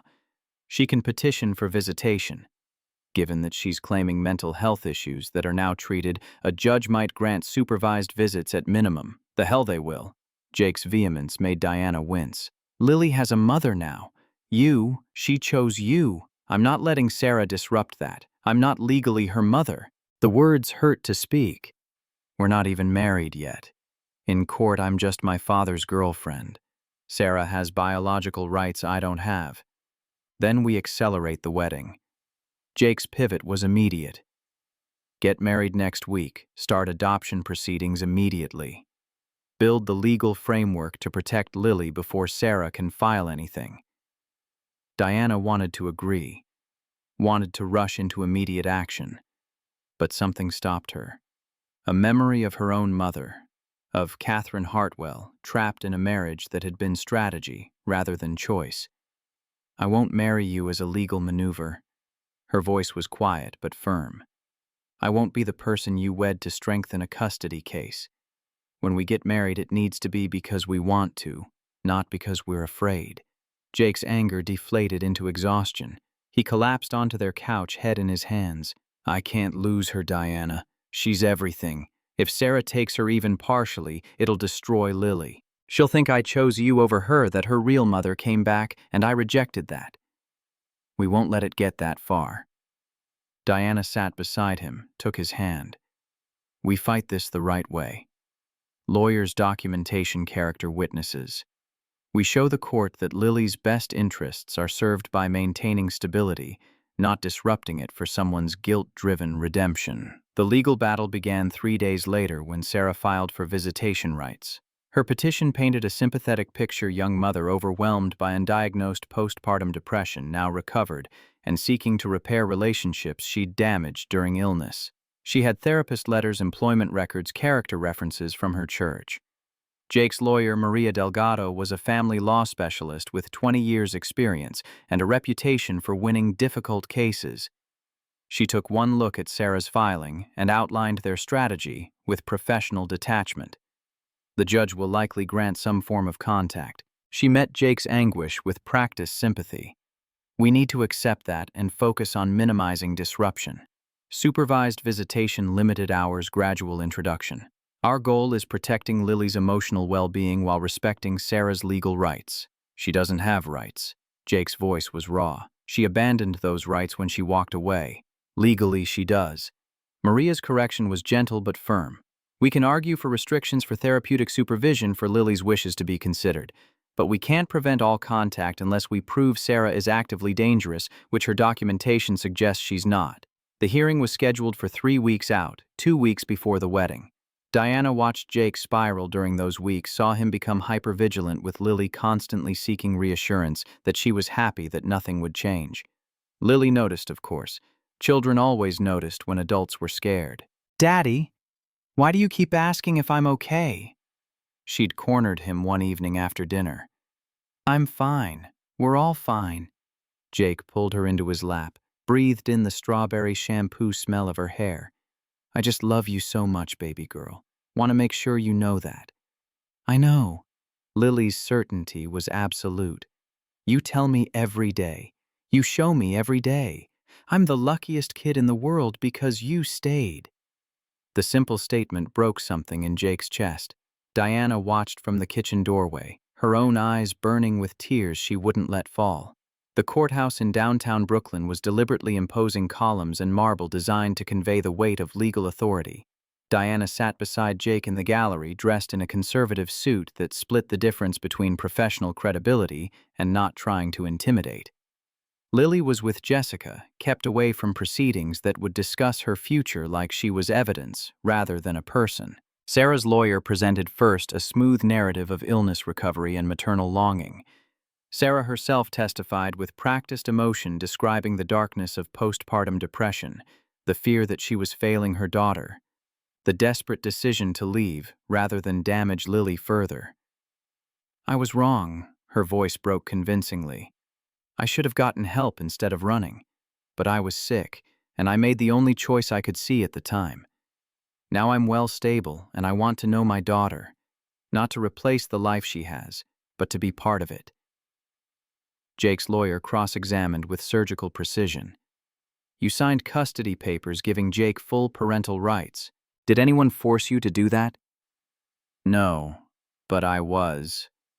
"Did you ever attempt to contact Lily after leaving? Birthday cards, phone calls, any communication at all? I knew contact would be painful for everyone, so did you pay child support at any point during the 7 years you were absent?"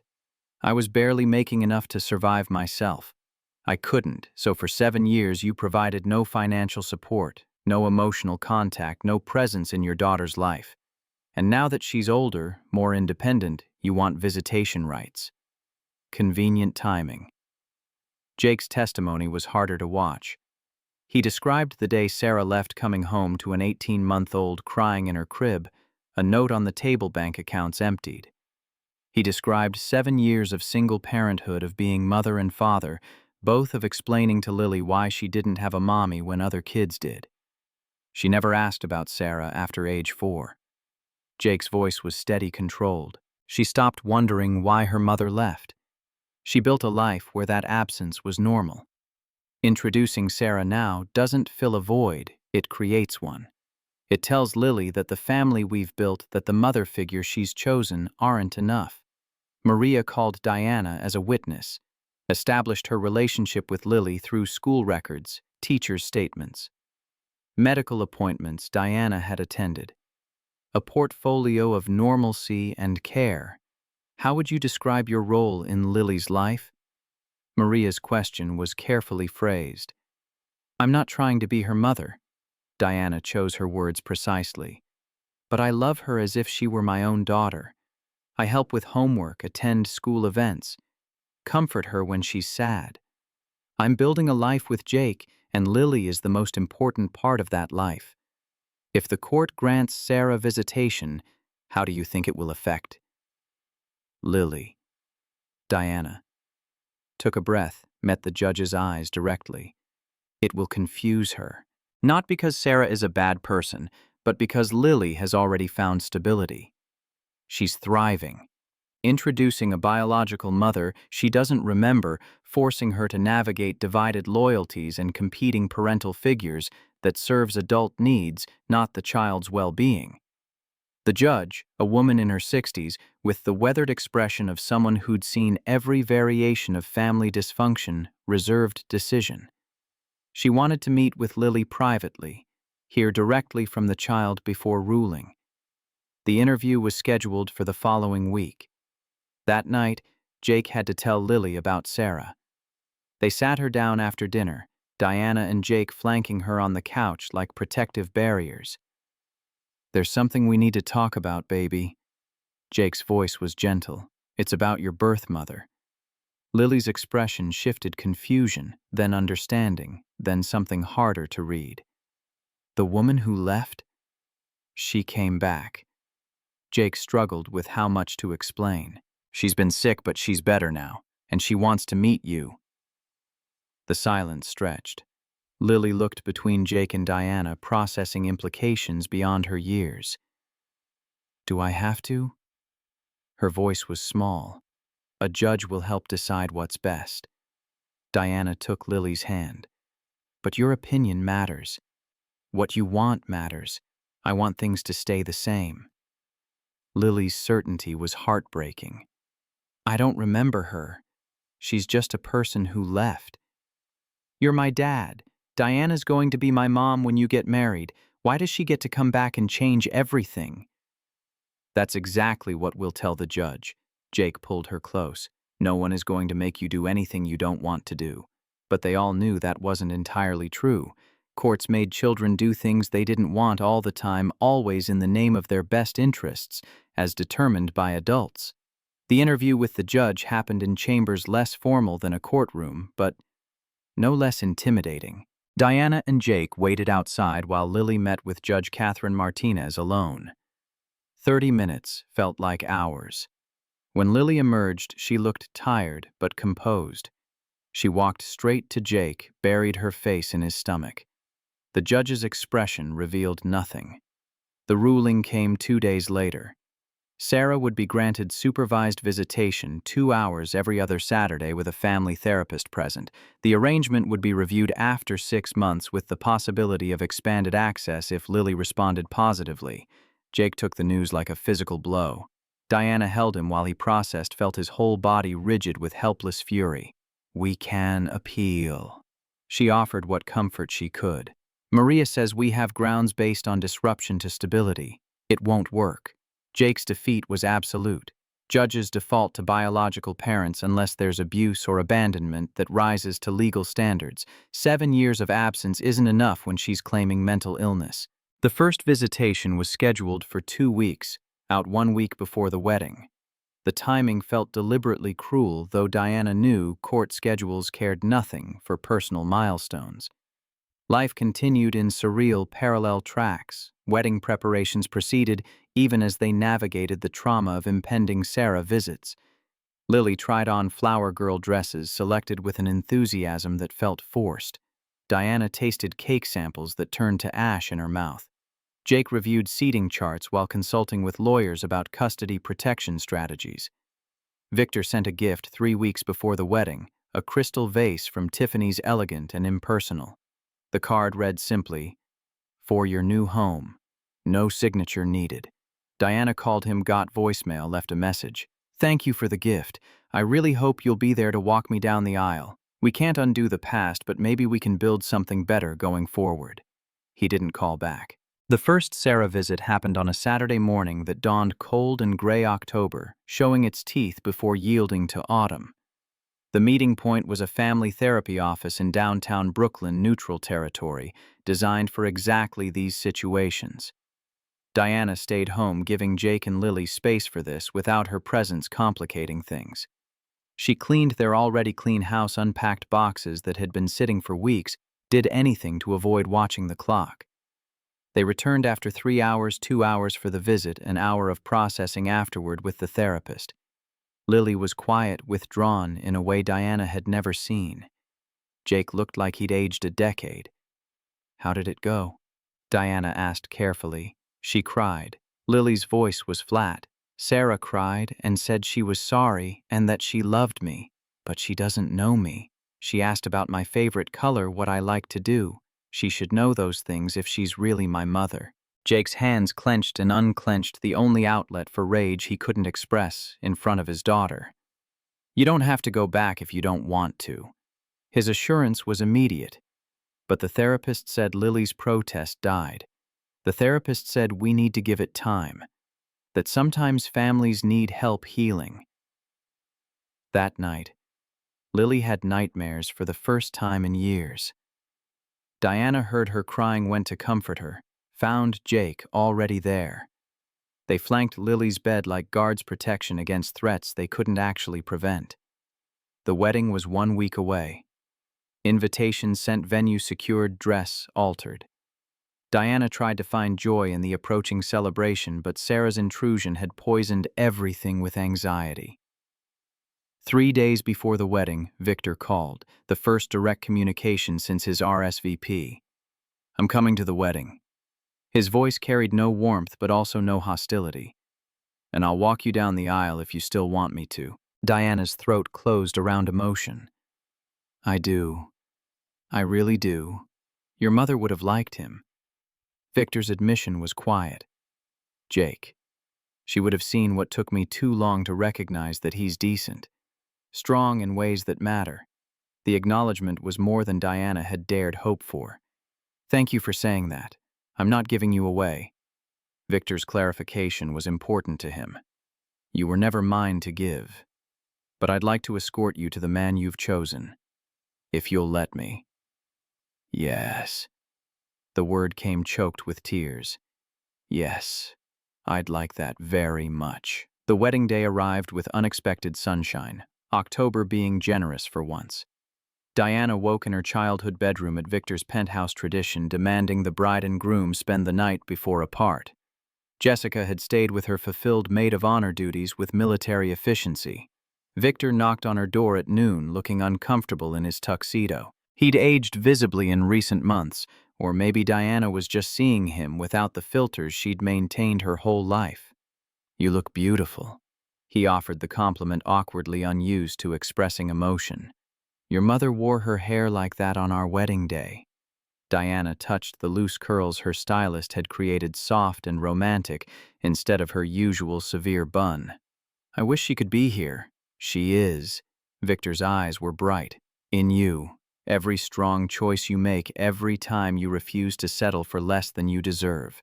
That's Catherine." They rode to the Botanic Garden in silence, but it was companionable rather than tense. The ceremony space was intimate, 40 guests in folding chairs, cherry trees forming a natural cathedral, late afternoon sun filtering through branches. Jake stood at the altar in a classic black tuxedo, Marcus beside him. But Diana only had eyes for Jake, the way his face transformed when he saw her, like she was every answer he'd ever needed. Victor walked her down the short aisle, his grip on her arm tight with emotion. He couldn't speak. At the altar, Jake extended his hand. Victor hesitated, then placed Diana's hand in Jake's. "Take care of her." The request was quiet, meant only for Jake. "With everything I have."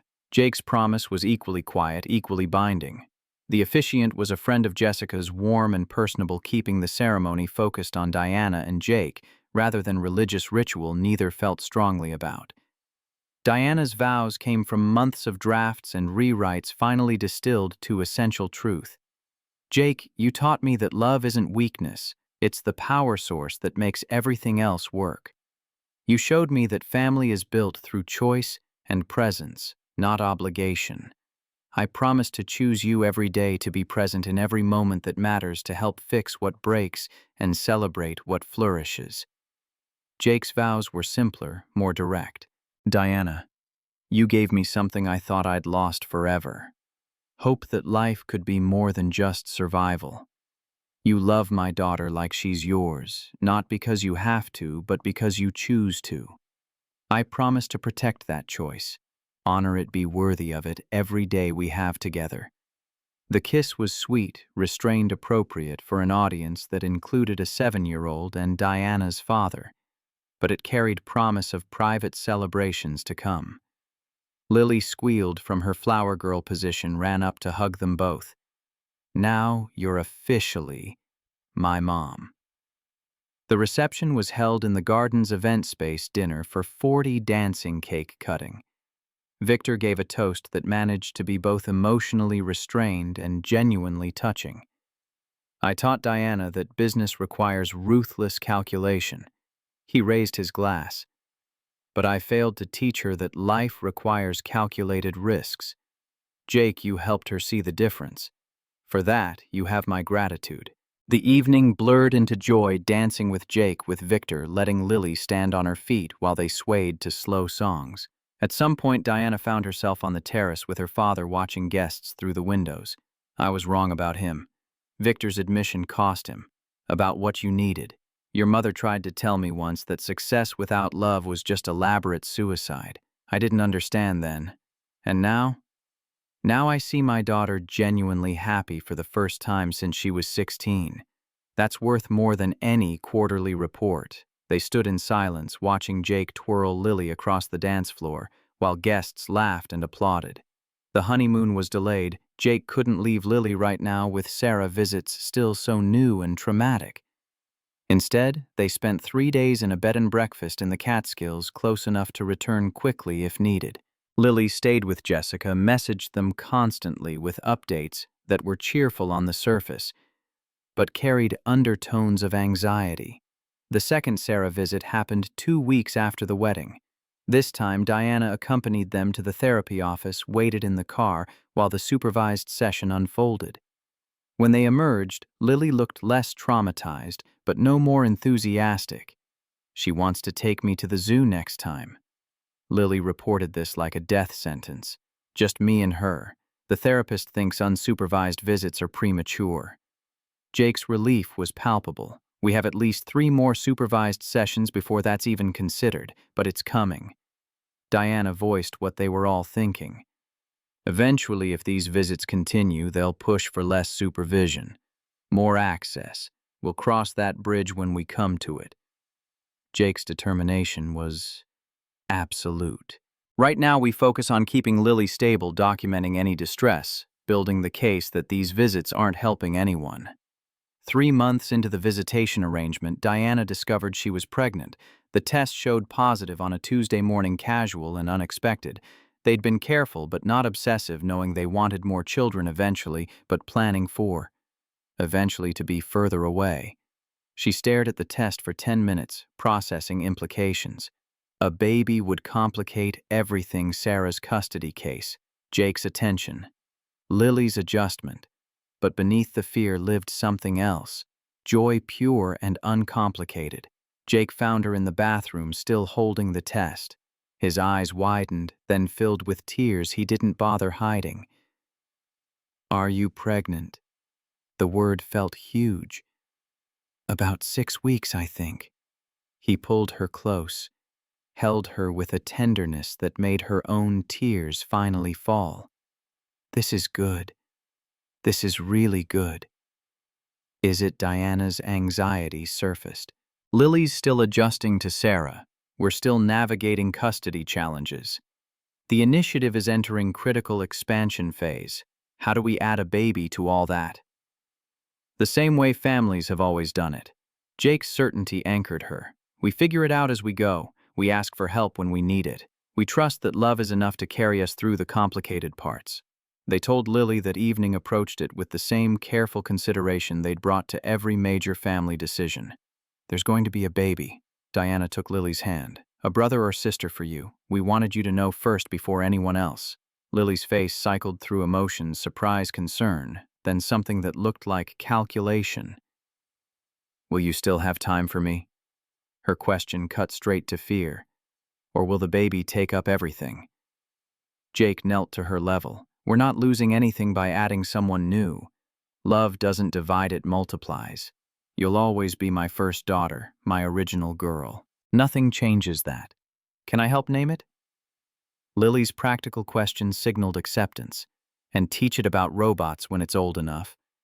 Absolutely. Diana's relief was profound. You're going to be the best big sister. The pregnancy complicated Sarah's visitation schedule in ways no one had anticipated. Diana developed gestational diabetes at 20 weeks, required careful monitoring and dietary management. The stress of bi-weekly visits with Sarah, watching Lily's forced enthusiasm and growing resentment, spiked Diana's blood sugar in ways that concerned her doctors. Jake made a decision. He filed to modify the visitation order, citing the health risks of continued stress to his pregnant wife and the lack of meaningful progress in Sarah's relationship with Lily. Sarah fought back immediately. Her lawyer argued that Jake was using Diana's pregnancy as an excuse to limit Sarah's access, that the real issue was jealousy over biological motherhood. The modified hearing was brutal.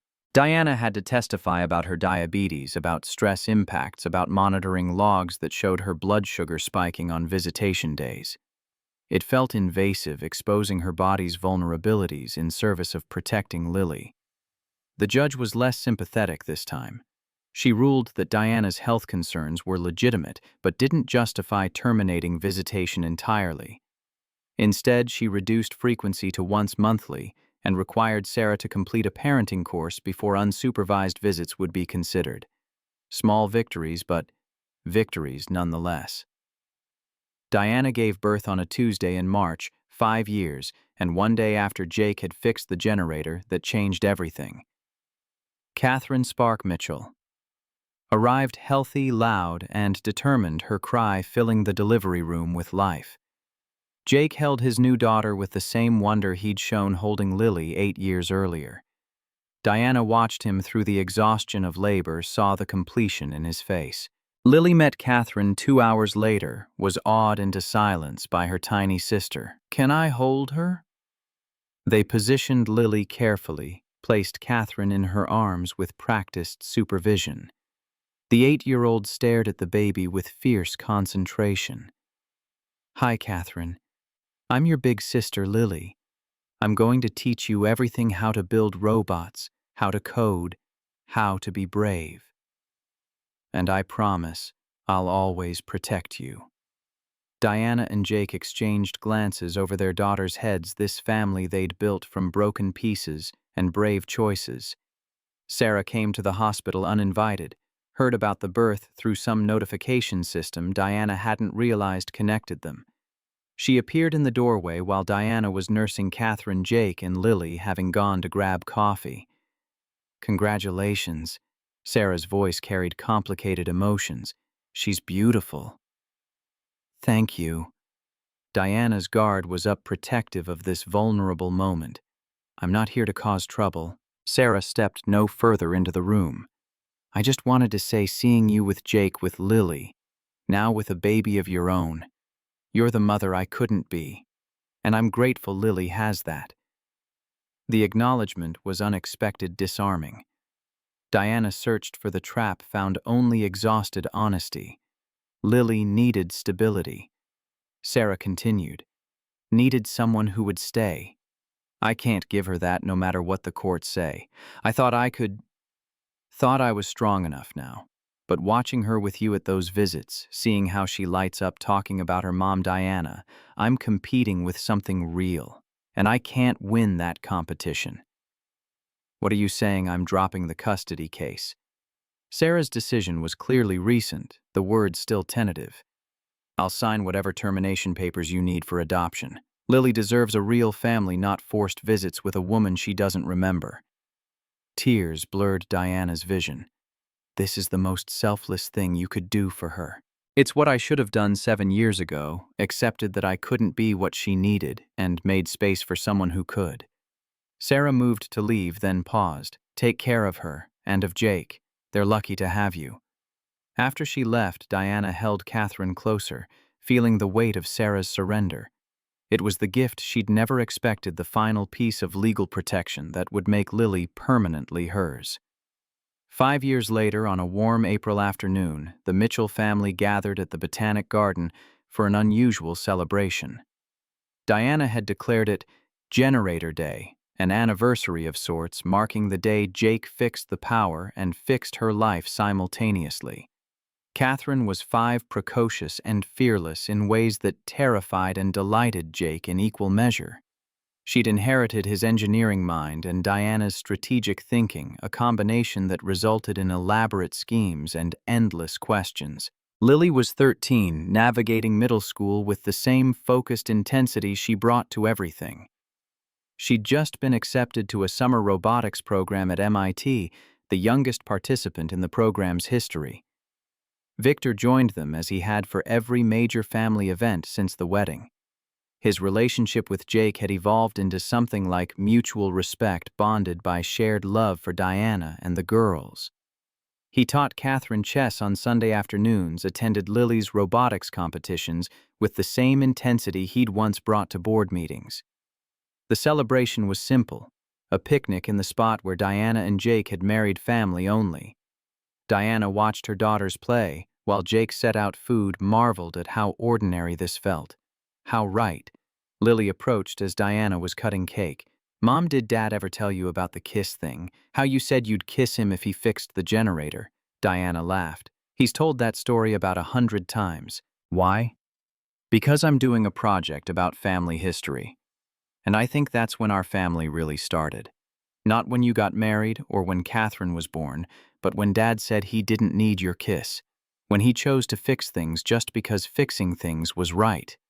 The wisdom in her daughter's observation, Diana's daughter, legal and chosen and permanent, made her chest tight with emotion. "You're right. That's exactly when it started." Jake joined them, pulled Diana close. "What started our family?" Diana reached for his hand, for Lily's called Catherine over to complete their circle. "Everything that matters," as they stood together in the garden where they'd promised forever. Diana thought about Victor's long-ago warning that love was weakness. She'd spent 18 years believing him building armor against vulnerability, choosing safety over risk. But Jake had taught her the truth that love was the generator, powering everything else, the force that turned isolation into connection, that transformed broken pieces into something whole. Looking at her family now, Diana understood what her mother had tried to tell Victor all those years ago. Some things were worth the risk. Some people were worth choosing every single day, no matter how many generators failed or challenges arose. And in the end, the maintenance man who'd refused her kiss had given her something far more valuable, a reason to believe in forever.